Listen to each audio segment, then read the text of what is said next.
मैं किहड़े पासे जावां और मैं कित्थे जावां नी जी मेरे अंदर मारे नी क्यों लोग लैन गई। जो आज जुर्म कहानी आपको दिखाने जा रहा हूं, इसको देखने के बाद आपका रिश्तों पर से यकीन ही उठ जाए। जहां कल रात एक सफाक शख्स ने अपनी ही बीवी की जिंदगी ले ली। सरेआम इस चौक में यहाँ पर उसको नीचे बिठाकर 2 फायर उसके सर में मारे, 1 फायर उसके सीने में मारा। मैनू फोन किया कहती मां मैनू बचा ला जी, कहती मैं नहीं जाना, मैनू हुण उत्तों खतरा वा, मैनू मार देगा, मैं अगे बड़ी मुश्किल निकली, मैं नहीं जाना, मैं अपनी धी का साथ लेना चाहती।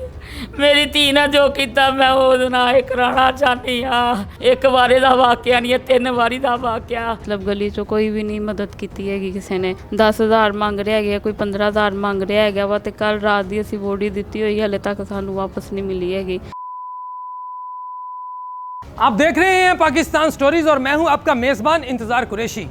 नाजरीन, जो आज जुर्म कहानी आपको दिखाने जा रहा हूं, इसको देखने के बाद शायद आपका रिश्तों पर से यकीन ही उठ जाए। नाजरीन, इस वक्त मैं मंसूरा के इलाके में मौजूद हूं, जहां कल रात एक सफाक शख्स ने अपनी ही बीवी की जिंदगी ले ली।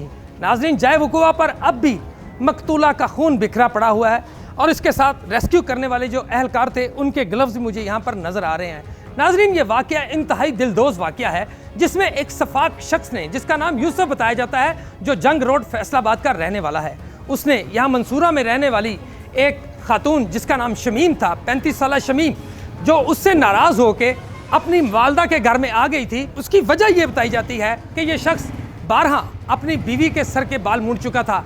उसे इतना तशद्दुद का निशाना बनाता था कि 12 उसके जिस्म के मुख्तलिफ हिस्सों पर नील के निशान नजर आते थे। इसके साथ साथ इस सफाक शख्स ने मुतादिद मरतबा अपनी बीवी पर तेज़ाब भी फेंका। नाज़रीन, ये खातून कब तक ये जुल्म बर्दाश्त करती, कब तक उसकी गंदी गालियाँ बर्दाश्त करती, कब तक ये तेज़ाब गर्दी को बर्दाश्त करती, कब तक ये अपनी इंसल्ट को बर्दाश्त करती। दिल बर्दाश्त होकर एक दिन शमीम मकतूला का सब्र का पैमाना लबरेज हो गया और वो अपनी वालदा के घर में रहने लगी। ये सफाक कातिल कल यहाँ पर आया और इसने यहाँ पर आके अपनी बीवी की ज़िंदगी ले ली। सरेआम इस चौक में यहाँ पर उसको नीचे बिठाकर 2 फायर उसके सर में मारे, 1 फायर उसके सीने में मारा। लेकिन नाजरीन, इससे बड़ा जुल्म मुझे एक और भी आपको बताना है। शमीम की छोटी बहन जो अपनी बहन के साथ थी, वो जाए वक़ुआ पर मौजूद थी। उसने यहाँ पर कुछ लोग खड़े थे, उनसे कहा कि वो इसकी बहन की ज़िंदगी बचा लें। लेकिन नाजरीन, मोहल्ले में से किसी ने भी इसका साथ नहीं दिया। इस खातून ने मुतअद्दिद घरों के दरवाजे भी नोक किए, लेकिन इसके दरवाज़ों के खटखटाने पर भी कोई इसकी मदद के लिए नहीं आया। हो सकता है अगर लोग निकलते, हो सकता है जो लोग यहाँ पर खड़े थे उन्हें जिन्हें ये लड़की मदद के लिए बुला रही थी, अगर वो इसकी मदद करते तो शायद एक इंसानी ज़िंदगी बच जाती, मगर ऐसा नहीं हुआ। नाजरीन, अब चलते हैं इस मकतूला के घर में और इस वाक़ये की सारी तफसीलात आपको दिखाते हैं। इस वक्त नाजरीन, मैं शमीम की, मरहुमा और मकतूला शमीम की वालदा के साथ बैठा हूँ। अस्सलाम वालेकुम माँ जी। वालेकुम सलाम।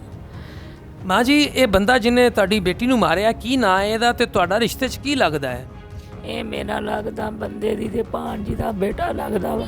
ਮਾਂ ਜੀ, ਇਸ ਬੰਦੇ ਨੇ ਆਪਣੀ ਐਡੀ ਚੰਗੀ ਬੀਵੀ ਦਾ ਜ਼ਿੰਦਗੀ ਕਿਉਂ ਲੈ ਲਈ? ਬਾਜੀ ਇਹਨੂੰ ਬੱਚਿਆਂ ਦੇ ਖਾਤਰ ਬਹੁਤ ਕੁਝ ਕਰਤਾ ਸੀ। ਬੱਚਿਆਂ ਤੋਂ ਭੁੱਖ ਵੀ ਕੱਟਦੀ ਸੀ, ਨੰਗ ਵੀ ਕੱਟਦੀ ਸੀ। ਕੋਈ ਨੇ ਮੈਨੂੰ ਕੋਈ ਸਾਹਸ ਨਹੀਂ ਦਿੰਦਾ ਸੀ, ਨਿਕਲ ਜਾਂਦਾ ਸੀ ਸਾਰੀ ਦਿਹਾੜੀ, ਵੜਦਾ ਨਹੀਂ ਸੀ। ਭੁੱਖੀ ਪਿਆਸੀ ਉੱਤੋਂ ਕਟਾਪੇ ਚਾੜਦਾ ਸੀ, ਤੇਜ਼ਾਬ ਪਾਤਾ, ਟਿੰਡਾ ਕਰਦਾ ਸੀ ਦੂਏ ਤੀਏ ਦਿਨ। ਇਸ ਬੱਚੀ ਨੇ ਕਿਸੇ ਕੋਲ ਨੰਬਰ ਲਿਆ, ਮੈਨੂੰ ਫੋਨ ਕੀਤਾ, ਕਹਿੰਦੀ ਮਾਂ ਮੈਨੂੰ ਬਚਾ ਲਾ। ਮੈਂ ਗਈ, ਮੇਰੀ ਧੀ ਦਾ ਬੁਰਾ ਹਾਲ ਤੇ ਮੌਕੇ ਦਿਹਾੜੇ ਸੱਟਾਂ ਨੀਲ ਪਾਏ ਹੋਏ ਤੇ ਮੈਨੂੰ ਡਰ ਲੱਗੇ, ਖੌਫ ਲੱਗੇ। ਮੈਂ ਆਪਣੇ ਘਰ ਲਿਆਈ। ਇੱਥੇ ਆਏ ਆ ਪਿੰਡ ਵਾਲੇ 4 ਬੰਦੇ, 2 ਪਹਿਲੋਂ ਆਏ, ਨਾਲ ਇਹਦੀ ਭੈਣ ਆਈ, ਨਾਲ ਇਹਦਾ ਬਨੋਈ ਆਇਆ, ਬੰਦਾ ਆਇਆ। ਮੈਂ ਰੋਟੀ ਪਾਣੀ ਖਵਾਇਆ, ਕੀਮਾ ਪਾਣੀ ਰੋਟੀ ਖਵਾਈ, ਚਾਹ ਪਿਆਈ, ਬੋਤਲ ਪਿਆਈ। ਮੈਂ ਕਿਹਾ ਚਲੋ ਆਏ ਆ, ਉਹ ਸਾਡੀ ਇੱਜ਼ਤ ਆ, ਸਾਡੇ ਘਰ 'ਚ ਆਏ ਆ, ਪਾਣੀ ਤਾਣੀ ਪਿਆਉਣਾ ਫਰਜ਼ ਵਾ। ਮੈਂ ਪਾਣੀ ਤਾਣੀ ਪਿਆਇਆ, ਗੱਲਾਂ ਬਾਤਾਂ ਕੀਤੀਆਂ। ਮੈਂ ਕਿਹਾ, ਉਹ ਕਹਿੰਦੀ ਬੱਚੀ ਕਹਿੰਦੀ ਮੈਂ ਨਹੀਂ ਜਾਣਾ, ਮੈਨੂੰ ਹੁਣ ਉੱਤੋਂ ਖਤਰਾ ਵਾ, ਮੈਨੂੰ ਮਾਰ ਦੇਗਾ, ਮੈਂ ਅੱਗੇ ਬੜੀ ਮੁਸ਼ਕਲ ਨਿਕਲੀ ਆ, ਮੈਂ ਨਹੀਂ ਜਾਣਾ, ਮੇਰੀ ਗੱਲ ਇੱਕ ਹੀ ਆ, ਮੈਂ ਨਹੀਂ ਉਸ ਬੰਦੇ ਦੇ ਘਰ ਵਸਣਾ। ਫਿਰ ਉਹਨੇ ਜੀ ਕੀਤਾ ਕਰਾਇਆ। ਫਿਰ ਦੂਸਰੀ ਪਾਰਟੀ ਆ ਗਈ, ਉਥੋਂ ਪਿੰਡ 'ਚੋਂ ਇੱਕ ਬੁੱਢੀ ਆ ਗਈ, ਇੱਕ ਬੰਦਾ ਆ ਗਿਆ, ਉਹਨੇ ਆਣ ਕੇ ਗੱਲਾਂ ਬਾਤਾਂ ਕੀਤੀਆਂ, ਕਹਿੰਦਾ ਕੁੜੀ ਭੇਜਣੀ ਆ ਤੇ ਨਹੀਂ ਭੇਜਣੀ। ਕੁੜੀ ਕਹਿੰਦੀ ਮੈਂ ਨਹੀਂ ਜਾਣਾ, ਕਹਿੰਦਾ ਮਾਂ ਨਹੀਂ ਵਸਣ ਦਿੰਦੀ, ਤੂੰ ਸ਼ਮੀਮ 1 ਮਹੀਨੇ ਨੂੰ ਉੱਥੇ ਡੰਡਿਆਲ ਹੋਏਗੀ, ਤੈਨੂੰ ਮੈਂ ਦੱਸਾਂਗੀ ਸ਼ਮੀਮ ਤੂੰ ਕਿੱਥੇ ਬੈਠੀ ਆ। ਇਸ ਤਰ੍ਹਾਂ ਦੀਆਂ ਗੱਲਾਂ ਧਮਕੀਆਂ ਲਾ ਕੇ ਸਾਨੂੰ ਗਏ ਆ। ਅਜੀ ਕੌਣ ਲੋਕ ਸੀ ਜਿਹੜੇ ਤੁਹਾਡੇ ਘਰ ਆ ਕੇ ਤੁਹਾਨੂੰ ਧਮਕੀ ਲਾ ਕੇ ਗਏ ਸੀ? ਇੱਕ ਨਸੀਮ ਸੀ, ਇੱਕ ਬੇਬੀ ਸੀ। ਉਹਨੇ ਬੰਦੇ ਦਾ ਨਾਮ ਵਸੀਮ ਸੀ? ਹਾਂਜੀ, ਉਹਦਾ ਨਾਂ ਨਸੀਮ ਸੀ। ਵਸੀਮ। ਉਹ ਕਹਿੰਦਾ ਸੀ ਮੈਂ ਕੁੜੀ ਲਿਜਾ ਕੇ ਮੈਂ ਤੈਨੂੰ 1 ਮਹੀਨੇ 'ਚ ਦੱਸਾਂਗਾ, ਤੈਨੂੰ ਦਿਖਾਵਾਂਗਾ ਤੂੰ ਹੁਣ ਸ਼ਮੀਮ ਕਿੱਥੇ ਬੈਠੀ ਆ। ਪੁਲਿਸ ਕੋਲੋਂ ਕੀ ਮੁਤਾਲਬਾ ਕਰਦੇ ਹੋ? ਮੈਂ ਪੁੱਤ ਮੈਂ ਆਪਣੀ ਧੀ ਦਾ ਸਾਂਭ ਲੈਣਾ ਚਾਹੁੰਦੀ ਹਾਂ। ਮੇਰੀ ਧੀ ਨਾਲ ਜੋ ਕੀਤਾ ਮੈਂ ਉਹਦੇ ਨਾਲ ਇਹ ਕਰਾਉਣਾ ਚਾਹੁੰਦੀ ਹਾਂ। ਮੇਰੇ ਵੀ ਠੰਡ ਪਵੇ। ਇਹ ਜਿਹੜਾ ਕੁੱਤੇ ਰਗੂ ਫਿਰ ਫਿਰ ਕੇ ਮਾਰਦਾ ਸਾਨੂੰ, ਪਿਸਤੌਲ ਦਿਖਾਉਂਦਾ, 1 ਵਾਰੀ ਨਹੀਂ ਦਿਖਾਇਆ 3 ਵਾਰੀ ਸਾਨੂੰ ਉੱਥੇ ਫੈਸਲਾਬਾਦ ਵੀ ਸਾਡੀ ਪੂਰੀ ਨਾਰਕਲੀ 'ਚ ਲੈ ਕੇ ਗਿਆ। ਇਹਦੇ ਮੇਰੀ ਕੁੜੀ ਵੱਡੀ ਸਹੁਰਿਆਂ ਦੇ ਘਰ, ਉੱਥੋਂ ਪਿਸਤੌਲ ਫੜਿਆ, ਪੁਲਿਸ ਵਾਲਿਆਂ ਨੂੰ ਮੈਂ ਸੱਦ ਲਿਆ, ਉੱਥੋਂ ਫਿਰ ਪੁਲਿਸ ਵਾਲਿਆਂ ਨੇ ਛਡਾਤਾ ਪਿਸਤੌਲ, ਉਹਨਾਂ ਨੇ ਫੜ ਲਿਆ। 1 ਵਾਰੀ ਦਾ ਵਾਕਿਆ ਨਹੀਂ, 3 ਵਾਰੀ ਦਾ ਵਾਕਿਆ। ਸ਼ੁਰੂ ਕਰਦਾ ਸੀ ਅਸੀਂ ਧੀ ਦੀ ਵਸਾਉਣੀ ਸੀ, ਅਸੀਂ ਤਾਂ ਧੀ ਕਰਕੇ ਚੁੱਪ ਕਰ ਦਿੰਦੇ ਸੀ, ਬੱਚੇ ਸੀ ਧੀਆਂ। ਇੰਨੇ ਚਿਰ ਬਾਅਦ ਪੁੱਤਰ ਲਿਆ ਸੀ ਵੀ ਚੱਲ ਆਪਣੀ ਵਸਦੀ ਰਵੇ। ਅਸੀਂ ਘਰੋਂ ਉਹਦੇ ਸੜ ਪੁੱਜ ਕੇ ਆਈਦਾ ਸੀ, ਕਦੀ ਕਦੀ ਰੋਟੀ ਦੀ ਬੁਰਕੀ ਨਹੀਂ ਸੀ, ਕਦੀ ਕੁਛ नहीं सी। नाजरीन, इस हवाले से हम अपनी उस बहन से भी बात करेंगे, मकतूला शमीम की उस बहन से बात करेंगे जो जय वकुआ में उसके साथ थी, वो भी गुफ्तगू आपके रूबरू रखते हैं। अच्छा मेरी बहन, ये बताइए कि जब ये वाक़या पेश आया तो आप मकतूला शमीम के साथ थी, क्या वाक़ये की तफसीलात हैं, ज़रा मेरे व्यूवर्स को बताइए।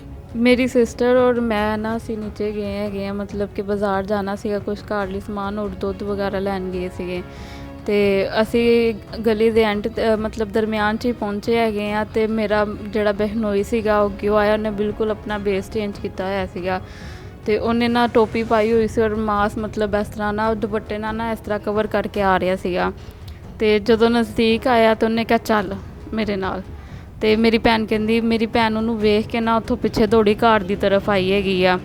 ਜਦੋਂ ਘਰ ਦੀ ਤਰਫ ਆਈ ਉਹ ਵੀ ਪਿੱਛੇ ਚਲਾ ਗਿਆ। ਉਹਨੇ ਡੱਬ ਤੋਂ ਪਿਸਤੌਲ ਕੱਢੀ ਹੈਗੀ ਆ, ਉਹਦੀ ਮਤਲਬ ਕਿ ਇਸ ਸਾਈਡ 'ਤੇ ਰੱਖੀ ਹੈਗੀ ਆ ਔਰ ਉਹਨੂੰ ਇਸ ਤਰ੍ਹਾਂ ਮਤਲਬ ਕਿ ਆਪਣੇ ਅੰਡਰ 'ਚ ਕਰ ਲਿਆ। ਕਰਕੇ ਮੇਰੀ ਭੈਣ ਦਰਵਾਜ਼ੇ ਦੇ ਕੋਲ ਜਦੋਂ ਪਹੁੰਚੀ ਥੱਲੇ ਬਹਿ ਗਈ ਆ। ਮੈਂ ਉੱਥੇ ਗਲੀ 'ਚ ਦਰਵਾਜ਼ਾ ਖੜਕਾਇਆ ਔਰ 2-3 ਲੜਕੇ ਹੈਗੇ ਸੀ, ਉਹਨਾਂ ਕੋਲ ਹੈਲਪ ਮੰਗੀ। ਮੈਂ ਕਿਹਾ ਮੇਰੀ ਭੈਣ ਨੂੰ ਬਚਾ ਲਓ, ਮਦਦ ਕਰੋ, ਲੇਕਿਨ ਕਿਸੇ ਨੇ ਕੋਈ ਮਤਲਬ ਗਲੀ 'ਚੋਂ ਕੋਈ ਵੀ ਨਹੀਂ ਮਦਦ ਕੀਤੀ ਹੈਗੀ ਕਿਸੇ ਨੇ। ये बहुत तकलीफ़ दह बात है कि सामने लड़के खड़े हैं और ये अपनी बहन की और अपनी ज़िंदगी के लिए उनसे मदद मांग रही है, लेकिन किसी ने उसकी मदद नहीं की। ਔਰ ਉਸ ਤੋਂ ਬਾਅਦ ਮੈਂ ਆਪਣੀ ਭੈਣ ਕੋਲ ਜਾ ਰਹੀ ਹੈਗੀ ਉਹਨੂੰ ਬਚਾਉਣ ਵਾਸਤੇ, ਲੇਕਿਨ ਉਸ ਟਾਈਮ ਉਹ ਫਾਇਰ ਕਰ ਰਿਹਾ ਸੀਗਾ। 2 ਮਤਲਬ ਉਹਦੇ ਸਿਰ 'ਚ ਗੋਲੀਆਂ ਮਾਰੀਆਂ ਔਰ ਇੱਕ ਉਹਦੇ ਸੀਨੇ 'ਚ ਮਾਰੀ। ਉਸ ਟਾਈਮ ਮੈਂ ਜਦੋਂ ਉਹਨੇ ਫਾਇਰ ਕੀਤੇ ਮੈਂ ਨਾਲ ਦੀ ਗਲੀ 'ਚ ਚਲੇ ਗਈ ਸੀਗੀ। ਔਰ ਉਸ ਤੋਂ ਬਾਅਦ ਫਿਰ ਮੈਨੂੰ ਪਿੱਛੇ ਦੇਖਣ ਗਿਆ ਹੈਗਾ, ਲੱਭਣ ਗਿਆ ਹੈਗਾ ਵਾ, ਮੈਂ ਉਹਨੂੰ ਨਹੀਂ ਮਿਲੀ ਹੈਗੀ। ਫਿਰ ਘਰ ਦੀ ਤਰਫ ਆਇਆ, ਮੇਰੀ ਦੂਸਰੀ ਸਿਸਟਰ ਆਈ ਹੋਈ ਸੀ ਫੈਸਲਾਬਾਦੋਂ, ਉਹ ਨੀਚੇ ਦਰਵਾਜ਼ਾ ਖੋਲ੍ਹ ਕੇ ਵੇਖਣ ਗਈ ਹੈਗੀ ਆ। ਹਲੇ ਦਰਵਾਜ਼ਾ ਖੋਲ੍ਹਿਆ ਹੀ ਉੱਧਰੋਂ ਆ ਰਿਹਾ, ਉਹਦੇ ਵੱਲ ਵੀ ਪਿਸਟਲ ਕੀਤਾ ਹੋਇਆ ਸੀ, ਉਹਨੂੰ ਵੀ ਗੋਲੀ ਮਾਰ ਰਿਹਾ ਸੀਗਾ। ਉਹਨੇ ਦਸਤੀ ਦਰਵਾਜ਼ਾ ਬੰਦ ਕੀਤਾ, ਉਹ ਗੋਲੀ ਸਾਡੇ ਮਤਲਬ ਦਰਵਾਜ਼ੇ 'ਚ ਨਾ ਉੱਪਰ ਜਾ ਕੇ ਛੱਤ ਵਾਲੀ ਸਾਈਡ 'ਤੇ ਲੱਗੀ ਹੈਗੀ। ਆਈਜੀ ਪੰਜਾਬ ਕੋਲੋਂ ਕੀ ਮੁਤਾਲਬਾ ਕਰਦੇ ਹੋ? ਉਹਨਾਂ ਕੋਲੋਂ ਇਹੀ ਅਸੀਂ ਅਰਜ਼ ਕਰਦੇ ਹੈਗੇ ਆ ਕਿ ਸਾਡੀ ਹੈਲਪ ਕਰੇ, ਕਿਉਂਕਿ ਅਸੀਂ ਪੋਸਟਮਾਰਟਮ ਵੀ ਕਰਵਾਇਆ, ਵੀ ਪੈਸੇ ਮੰਗ ਰਹੇ ਹੈਗੇ ਨੇ ਸਾਡੇ ਕੋਲ। 10,000 ਮੰਗ ਰਹੇ ਹੈਗੇ ਆ, ਕੋਈ 15,000 ਮੰਗ ਰਿਹਾ ਹੈਗਾ ਵਾ। ਤੇ ਕੱਲ੍ਹ ਰਾਤ ਦੀ ਅਸੀਂ ਬੋਡੀ ਦਿੱਤੀ ਹੋਈ, ਹਲੇ ਤੱਕ ਸਾਨੂੰ ਵਾਪਸ ਨਹੀਂ ਮਿਲੀ ਹੈਗੀ। ਹੁਣ ਵੀ ਇਹੀ ਕਹਿ ਰਹੇ ਕਿ ਮਤਲਬ 4 ਵਜੇ ਤੱਕ ਮਿਲਣੀ ਹੈ, ਲੇਕਿਨ ਕੋਈ ਹਲੇ ਤੱਕ ਉੱਥੇ ਹੀ ਹੌਸਪੀਟਲ 'ਚ ਹੀ ਹੈ ਨੇ ਸਾਰੇ ਭਾਈ ਲੋਕ ਮੇਰੇ। ਆਈਜੀ ਸਾਹਿਬ ਕੋਲੋਂ ਤੁਸੀਂ ਇਨਸਾਫ ਦੇ ਹਵਾਲੇ ਨਾਲ ਕੀ ਅਪੀਲ ਕਰਦੇ ਹੋ? ਜਿਸ ਤਰ੍ਹਾਂ ਮੇਰੀ ਭੈਣ ਨਾ ਹੋਇਆ ਵਾ, ਅਸੀਂ ਉਹ ਇਨਸਾਫ ਚਾਹੁੰਦੇ ਹੈਗੇ ਕਿ ਮੇਰੀ ਭੈਣ, ਉਹਨੇ ਜਿਸ ਤਰ੍ਹਾਂ ਗੋਲੀ ਮਾਰੀ ਨਾ, ਉਹਦੇ ਹੱਥ ਨਹੀਂ ਕੰਮੇ ਹੈਗੇ, ਗੋਲੀ ਮਾਰਨ ਲੱਗੇ, ਮਾਰ ਕੇ ਵੀ ਉੱਥੇ ਚੌੜਾ ਹੋ ਕੇ ਖੜਾ ਰਿਹਾ। ਉਹ ਖੜਾ ਹੋ ਕੇ ਪੂਰੇ ਮੁਹੱਲੇ 'ਚ ਵਹਾਇਆ ਕਿ ਮੈਂ ਕੁੜੀ ਮਾਰ ਦਿੱਤੀ ਹੈਗੀ ਆ। ਸਾਰਿਆਂ ਨੂੰ ਮਾਰਨ ਆਇਆ ਸੀ, ਸਾਡੇ ਘਰੋਂ ਕੋਈ ਵੀ ਨਿਕਲਦਾ ਨਾ, ਉਹਨੇ ਕਿਸੇ ਨੂੰ ਮਾਰਨਾ ਹੀ ਸੀਗਾ।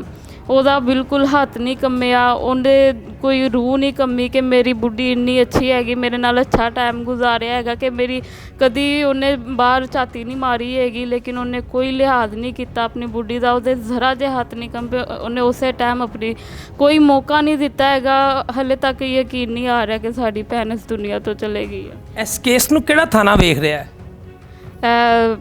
थाना हंजरवाल थाना देख रहा है वहाँ। जी नाज़रीन, ये वो मकतूला की बहन है जो जाए वकुआ वाले दिन, वकुआ जिस दिन रूह पजीर होता है उस दिन ये उसके साथ थी, नाज़रीन, इसका ये कहना है कि पुलिस ने कभी 10,000 का मुतालबा किया तो कभी 15,000 का मुतालबा किया। इनका ये भी कहना है कि पोस्टमार्टम के लिए इन्होंने पुलिस को 10,000 रुपये भी पे किए हैं। नाज़रीन, इनका इसके साथ साथ ये भी कहना है कि आईजी पंजाब इस सफाक जालिम शख्स को, जिसने अपनी ही बीवी की ज़िंदगी ले ली है, इसे निशाने इबरत बनाएं। इस दुखी और मज़लूम ख़ानदान की दाद रसी करें। अपनी ही सगी बीवी की ज़िंदगी ले ली, इसे निशाने इबरत बनाइए। नाज़रीन, इसके साथ ही अपने मेज़बान इंतज़ार कुरैशी और कैमरामैन शकील शाका को इजाज़त दीजिए। फिर मिलेंगे एक नई स्टोरी के साथ, तब तक खुदा हाफिज़।